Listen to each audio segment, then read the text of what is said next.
See, there are three different things are terms we are going to take. हम लोग पढ़ने चल रहे हैं जो एटम्स के एटॉमिक स्ट्रक्चर में कुछ चीज़ें हैं। इलेक्ट्रॉन कहाँ रहता है, किधर रहता है, उसकी बात करेंगे। न्यूक्लियस कहाँ रहते हैं, न्यूक्लियस कहाँ रहते हैं। न्यूक्लियस के अंदर, उस न्यूक्लियस में कौन है, प्रोटॉन और न्यूट्रॉन, और पूरा एटम न्यूक्लियर चार्ज होता है। अभी हम बात करेंगे थोड़ा इलेक्ट्रॉन कहाँ रहते हैं। तो इलेक्ट्रॉन कहाँ रहते हैं उसके लिए छोटे छोटे टर्म हैं, उसमें हम डिफिनेशन देते हैं आपको। आपने कल या लास्ट लेक्चर में शेल का नाम सुना था, शेल या कोश हिंदी में कहते हैं, राइट। और इसको आपने लिखा था KLMNOG ऐसे करते हैं। पहले कोश को आपने कह दिया K, दूसरे को L, no M, then after N, फिर और आएगा तो ऐसे बढ़ते रहेंगे। तो इलेक्ट्रॉन, पहली बात तो normal, electron revolves around the nucleus, right.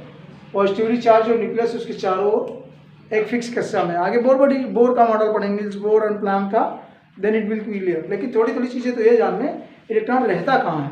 तो इलेक्ट्रॉन रहता है कभी भी न्यूक्लियस के चारों ओर कहीं भी, और कहीं भी कहाँ रहेगा उसके लिए हम फिक्स करते हैं कौन चीज़ कहाँ रहेगी, कौन सा इलेक्ट्रॉन कहाँ है। तो इलेक्ट्रॉन के चारों ओर का वह क्षेत्र ना, ये इसमें हो सकता है, इसमें हो सकता है, इसमें हो सकता है। इसको हमने डिसाइड किया। प्रिंसिपल क्वांटम नंबर एक पढ़ेंगे, प्रिंसिपल क्वांटम नंबर एक बार पढ़ेंगे। उसको स्मॉल एन से शो करते हैं। स्मॉल एन 1 हो सकता है, 2 हो सकता है, 3 हो सकता है, ऐसे हम बात करेंगे प्रिंसिपल क्वांटम नंबर में। एन की संख्या, एन माने किस कोश में है, किस सेल में इलेक्ट्रॉन है, मतलब पहले में है तो एन का मान 1 आएगा क्वांटम नंबर निकालेंगे तो के एन का मान वैल्यू, अगर आपकी एन की वैल्यू 1 आती है तो समझिए के उपकोश में या के कोश में, के सेल में, कहने का मतलब पहले सेल में इलेक्ट्रॉन है। अगर एन की वैल्यू वहाँ पर 2 आएगी, ये बाद में बात करेंगे क्वांटम नंबर के साथ, लेकिन अभी ये सीख लेते हैं सेल क्या है। और उसके बाद अगर एन की वैल्यू 2 आती है तो समझिए कि एल कोश में है, इसी तरह से एम कोश में। कहने का मतलब ये तो हम क्वांटम नंबर में सीखेंगे, लेकिन अभी हम क्या सीखने चल रहे हैं, कोश क्या होते हैं, शेल क्या होते हैं। शेल वही है जहाँ पर इलेक्ट्रॉन, उसको कहते हैं main energy level where electron is residing, वह मुख्य ऊर्जा स्तर जिसमें इलेक्ट्रॉन रहता है। तो मेन एनर्जी लेवल शेल क्या है, इतना हो गया। तो शेल की डेफिनेशन में होगा मेन एनर्जी लेवल। अब आपने एक बात जानी है, इलेक्ट्रॉन चारों ओर, नाभिक के चारों ओर कच्चा चक्कर लगाता रहता है कंटिन्यूअस, और उसकी एनर्जी खत्म नहीं होती। और एनर्जी रेडिएशन तो होता है, एनर्जी खत्म नहीं होती। ये बात प्लांट बताएंगे, बोर मॉडल में आएगा।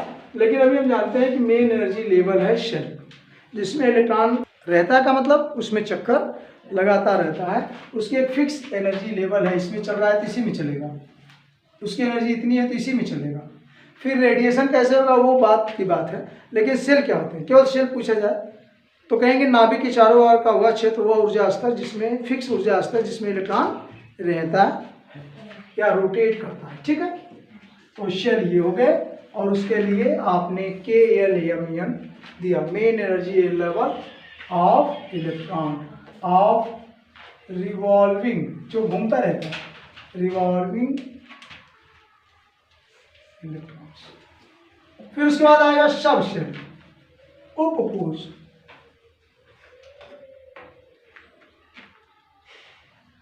सब शेल में एक शेल की डेफिनेशन ये शेल जो है बायोलॉजी में है, ये शेल माने आपने बैटरी वाला शेल पढ़ा, वो स्पेलिंग है, तो आप डाउट मत करिएगा। ये भी शेल बोलते हैं, लेकिन इसमें लिखते हैं SHE, ये केमिस्ट्री का है। और ये शेल लिखेंगे तो वो बायोलॉजी का शेल होगा, कोशिका, राइट। या वो बैटरी वाला सेल भी स्पेलिंग CE होता है, मतलब एनर्जी उसमें। तो ये एनर्जी लेवल है, ये मेन एनर्जी लेवल कौन है, सेल।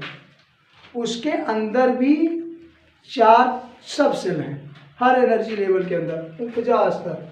सब सेल मीन्स अब कहेंगे सब एनर्जी लेवल ऑफ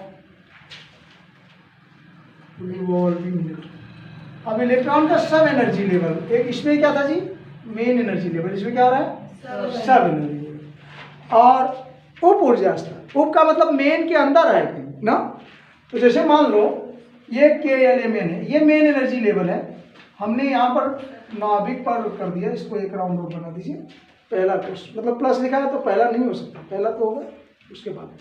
तो मेन एनर्जी लेवल के बाद सब एनर्जी लेवल, मतलब ये जो मेन एनर्जी लेवल है ना, इसमें इसके अंदर कहीं, इसके अंदर अगर कोई एनर्जी लेवल आता है इसमें, या इसके अंदर की बात हम करना शुरू कर देंगे, या मान लीजिए यहाँ पर इस लाइन में है कहीं कुछ, तो उसको हम कहते हैं सब एनर्जी लेवल।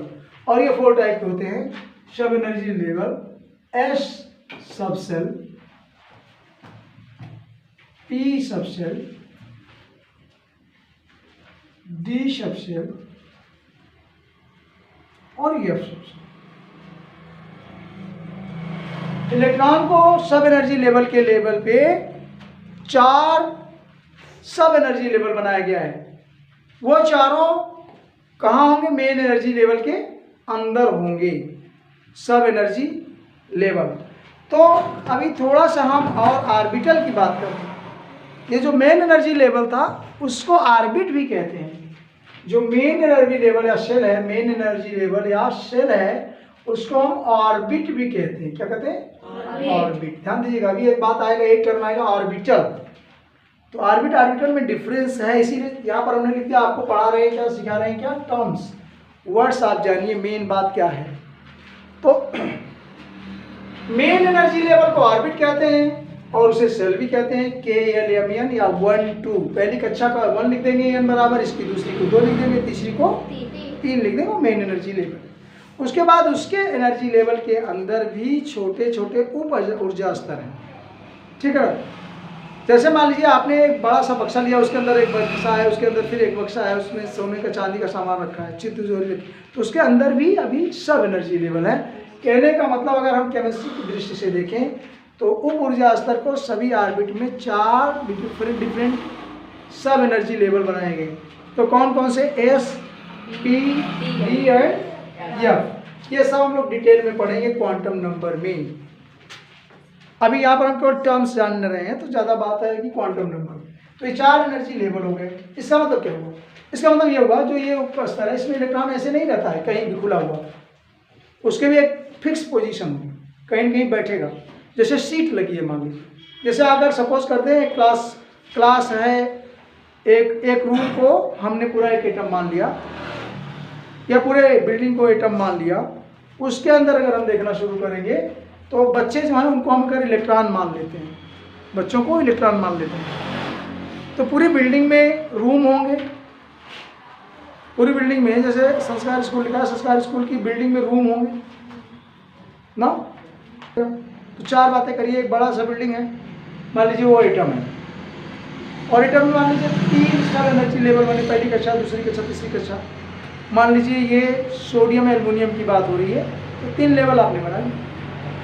तो कहने के बाद 3 रूम बन गए बड़े, ठीक है। अब उसमें अंदर गए तो 3 रूम या 4 रूम मैंने ये कर दिया, ये सब एनर्जी लेवल, ये S, P, D और मान लीजिए उसके अंदर आप बैठ गए, कोई सीट फिक्स है, तो इसका मतलब हर रूम में सीट होंगी 2 4, जैसे भी जितने या कोई ऐसा डेस्क बेंच बना है जिसमें 2 ही बच्चे बैठते हैं, कोई ऐसे बना है जिसमें 4 बचते हैं, कोई 6 बैठते हैं। लेकिन अगर हम ऐसा कोई बेंच दे दें जिसमें 2 से कम नहीं बैठ सकें, तो इसकी तुलना यहाँ करी जा सकती है।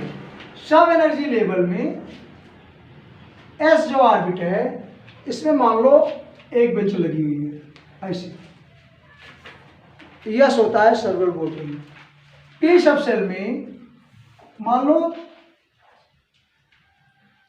ऐसे 3 डेस्क बेंच, 3 6 लोग बैठेंगे। इसमें D में, या हम ऑर्बिटल में सिखाएंगे, डोंट वरी, लेकिन ऑर्बिटल की थ्योरी बता दें।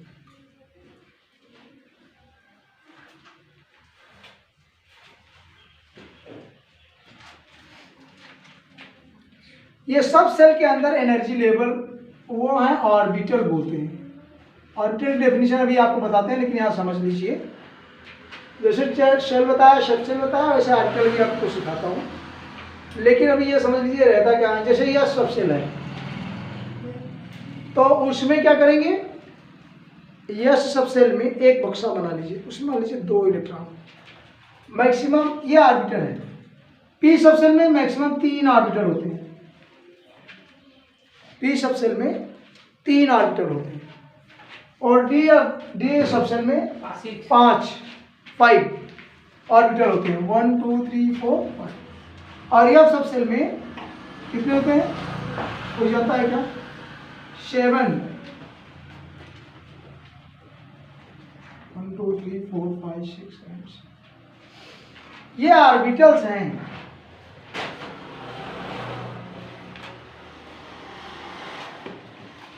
राइट, ये टर्म ऑर्बिटल के हैं। तो ऑर्बिटल क्या होते हैं?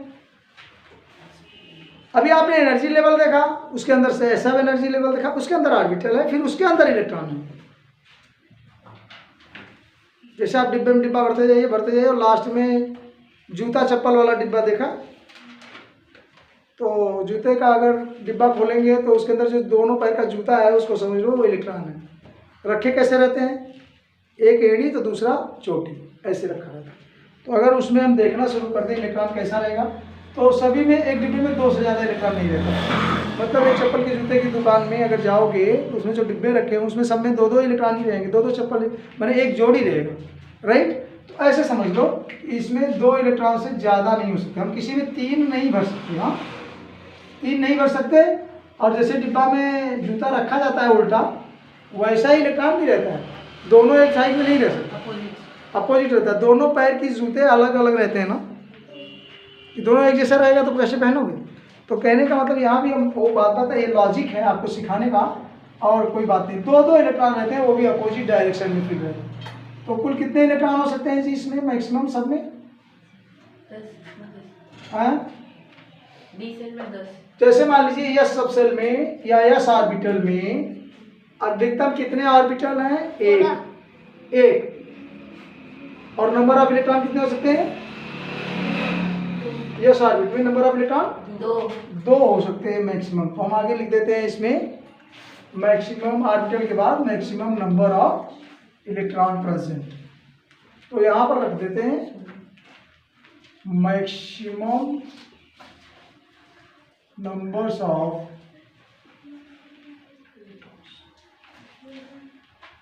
मान लीजिए इसमें मैक्सिमम नंबर ऑफ इलेक्ट्रॉन कितने हो गए?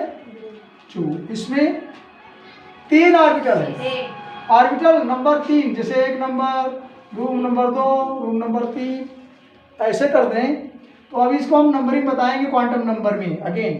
लेकिन अगर 3 ऑर्बिटल हैं तो अधिकतम इलेक्ट्रॉन डी में 10, 5 ऑर्बिटल हैं और एक में 2 रह सकते हैं, तो इसमें कितने होंगे? 7 है ऑर्बिट। एक में 2 रूम में एक आदमी, 2 आदमी और 2 रूम में पार्टनर बना दो, तो कितने हो गए यहाँ पर? 40। तो कहने का मतलब जो ऑर्बिटल में मैक्सिमम नंबर ऑफ इलेक्ट्रॉन है वो यस में तो 2 हो सकते हैं, पी में 6 हो सकते हैं, डी में 10 और एफ में मैक्सिमम 14। लेकिन ये ऑर्बिटल के अंदर है। सबसेल में कई ऑर्बिटल हैं, हर सबसेल में, जैसे यस सबसेल में एक ऑर्बिटल है बस, लेकिन पी में 3 ऑर्बिटल और डी में 5 ऑर्बिटल। तो जो सबसेल पढ़ रहे हैं उसके अंदर भी ऑर्बिटल, उसके अंदर भी ऑर्बिटल, देन उसके अंदर क्या? इलेक्ट्रॉन। तभी हमने जाना कि सेल क्या होते हैं, आपने समझ लिया मेन एनर्जी लेवल जो हमने ऐसा ऐसा खींचा, ठीक है ना। उसके अंदर सब एनर्जी लेवल क्या है? सब एनर्जी लेवल में एस पी डी एफ 4 तरह के सब एनर्जी लेवल है। और ऑर्बिटल क्या होते हैं थोड़ा उसको जान लेते हैं। तो थोड़ी सी डेफिनेशन जो ये हमने रूम बनाए हैं इसको ऑर्बिटल कहते हैं। S orbital, P orbital, D orbital और एफ के ऑर्बिटल, मतलब उसके छोटे छोटे रूम। तो अभी डाउट क्लियर कर ले, अगर हम इनको हटा दें और केवल ऑर्बिटल से देना शुरू कर दें तो ऑर्बिटल की छोटी सी डेफिनेशन हो जाएगी। ऑर्बिट समझ गए हैं ना?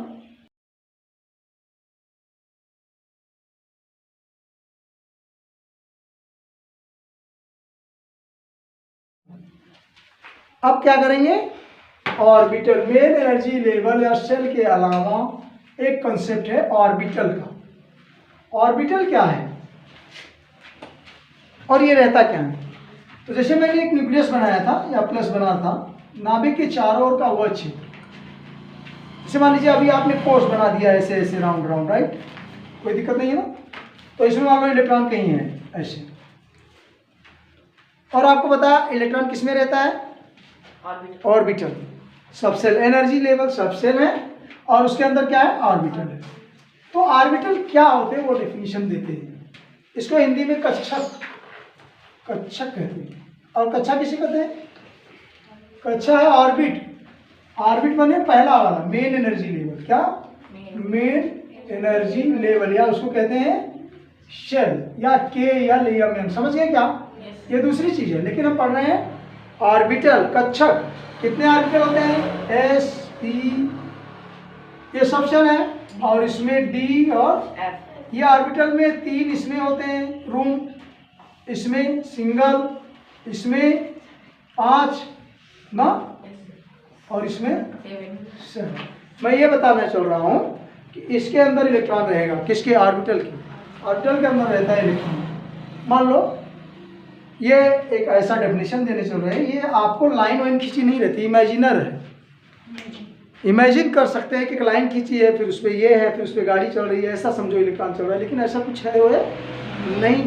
वो तो हम लोग अपने मर्जी से ऐसे कक्षा बना देते हैं, ऐसे समझने के लिए, इमेजिन करने के लिए, लेकिन ऐसा कुछ नहीं है। है क्या, न्यूक्लियस पॉजिटिव चार्ज है, उसके चारों तरफ का वह क्षेत्र कहीं भी हो सकता है। और आपको मैंने बताया था कि ऑर्बिट या जो इलेक्ट्रॉन, हमने ये बताया था आपको कभी कि जो रेडियस होती है न्यूक्लियस की वो कितनी होती है, नाभिक की रेडियस कितना बताया था, 10⁻⁻⁻⁻। और जिधर इलेक्ट्रॉन रहना शुरू होता है उसकी ऑर्बिट, सेल की पूरी ऑर्बिट कक्षा बताया था, या परमाणु की ऑर्बिट बताया था, लगभग कितना बताया था, 10⁻⁻10 मीटर। ये मीटर में है, इसको एक फर्मी भी कह सकते हैं, ये इसको एक फर्मी से कम कह सकते हैं, अधिक। लेकिन अब ये बताओ, मैं ये कह रहा हूँ कि इसके बीच में कितना डिफरेंस है, 10,000 का। कितने का डिफरेंस है, 10,000। यहाँ का मतलब है कि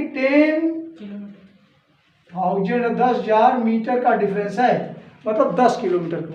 कहने का मतलब तुम समझ सकते हो कि नेगेटिव चार्ज में फर्मी जहाँ है वहाँ पर जो न्यूक्लियस है और रहने वाला इलेक्ट्रॉन लगभग कितनी दूर पे रहता होगा, 10 किलोमीटर, 2 किलोमीटर, 1 किलोमीटर, इतना उसका प्रभाव रहता है न्यूक्लियस का उसके ऊपर। ये इमेजिनरी है, सोचने की बात। तो हम ये कह सकते हैं कि इलेक्ट्रॉन कहाँ रहता है, इलेक्ट्रॉन रहता है कक्षक में, कहाँ, ऑर्बिटल में। और ऑर्बिटल कहाँ रहता है, ऑर्बिटल रहता है कहीं पता नहीं है किधर रहेगा, लेकिन नाभिक जो है, न्यूक्लियस जो है, उसके चारों ओर कहीं तो रहेगा, इन स्पेस, मतलब किधर भी हो सकता है, कहीं भी। तो डेफिनेशन इसकी बनाने में बहुत सुंदर सी बात आएगी। ये सब हम नहीं लिख रहे हैं, अब समझ गए शायद। ये हटा दे रहा हूँ ऑर्बिट, ये जो रास्ता बनाया हटा देता हूँ। केवल 3 डायमेंशनल स्ट्रक्चर, केवल एक त्रिविम क्षेत्र बक्सा जैसा है नाभिक के चारों ओर। नाभिक है, ये न्यूक्लियस है किसी एटम का, और मान लो यहाँ पर एक ऐसा 3 डायमेंशनल स्ट्रक्चर लाइक बॉक्स, जैसे घर, डिब्बा, मिठाई का डिब्बा, उसके अंदर रखा है मिठाई 2, या जूते का डिब्बा मान लो ऐसा फेंक दिया, और इसके अंदर 3 डायमेंशनल स्ट्रक्चर हो गया, क्यूब हो गया। और ध्यान से देखना, इसके अंदर इलेक्ट्रॉन रहता है, इसके अंदर वो सिंगल हो सकता है, अगर नहीं है तो सिंगल ही रहेगा, और दोनों है तो जोड़ों में रहेंगे, लेकिन 2 से ज़्यादा एक ऑर्बिटल में नहीं रहेंगे। तो ये कुछ और चीज़ है, ऑर्बिट ऑर्बिटल डिफरेंट चीज़ें हैं। ऑर्बिट तो मेन एनर्जी लेवल है, जिसको हम KLM या सेल कहते हैं, लेकिन उसके अंदर सब सेल हैं, और सब सेल के अंदर ऑर्बिट है। और ऑर्बिट है क्या, उस ऑर्बिट के अंदर ही इलेक्ट्रॉन रहते हैं। वो कहीं तो चारों तरफ रहेगा, किसके चारों तरफ रहेगा, न्यूक्लियस के, नाभिक के चारों, और इसके प्रभाव में बंधा रहेगा। मतलब नाभिक के चारों ओर का वह क्षेत्र त्रिविमी जिसमें इलेक्ट्रॉन रहती है या रहने की संभावना होती है, अधिकतम, मैक्सिमम प्रोबेबिलिटी, मैक्सिमम प्रोबेबिलिटी। तो डिफाइन लिख देते हैं, ऑर्बिटल की डेफिनेशन में लिखिए जरा सा।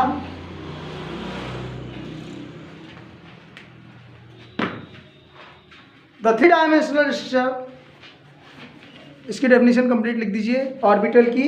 ऑर्बिटल क्या है, the 3 dimensional structure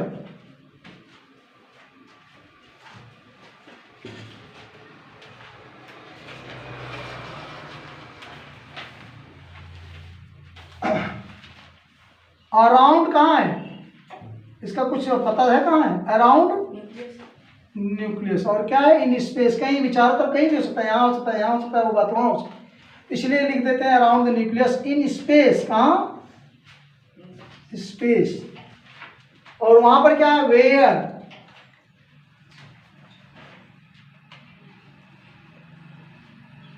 maximum probability, अधिकतम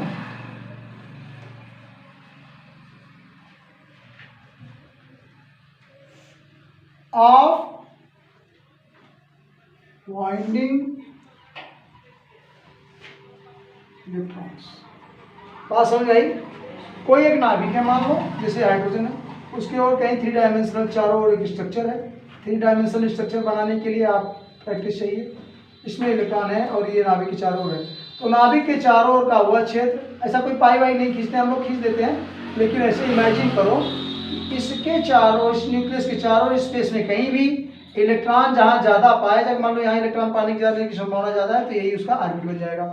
तो the maximum probability of finding electron where, where लिखा है कंडीशन, जहाँ पर ज़्यादा इलेक्ट्रॉन पाने का चांस होगा, यहाँ इलेक्ट्रॉन है तो वही उसकी ऑर्बिटल हो जाती है। अब नाम देने के लिए हमने S orbital, P orbital, D orbital और एफ ऑर्बिटल बताया है, वो सब सेल की बात है, वो क्वांटम नंबर में फिर से करेंगे। लेकिन 3-4 टर्म, शेल क्या होते हैं, सब शेल क्या होते हैं, ऑर्बिट क्या है और ऑर्बिटल। अब आपको ऑर्बिट, कक्षा और कक्षक में समझ में आया बात, डिफरेंस है, तो इसलिए कभी भी डेफिनेशन देते समय लोग बोलते हैं कक्षा कक्षक कुछ भी बोलते हैं, लेकिन ध्यान दीजिए कक्षा एक अलग चीज़ है जो मेन एनर्जी लेवल है, जो कि LMN है, जिसको एन से लिखते हैं, n = 1 2 3, और उसके बाद फिर सबसेल आते हैं, सबसेल के अंदर ऑर्बिटल है, कक्षक हैं, उसमें फिर इलेक्ट्रॉन पाए जाते हैं। तो ऑर्बिटल कुछ और है, ऑर्बिटल क्या है, नाभिक के चारों ओर का त्रिविमीय क्षेत्र जहाँ पर इलेक्ट्रॉन पाए जाने की संभावना होती है, अधिकतम संभावना होती है। अगर कम संभावना तो ऑर्बिटल नहीं होता, ज़्यादा से ज़्यादा इलेक्ट्रॉन जहाँ रहेंगे वो होंगे। This 4 terms I had given to you, this is fine. Okay, thank you for today.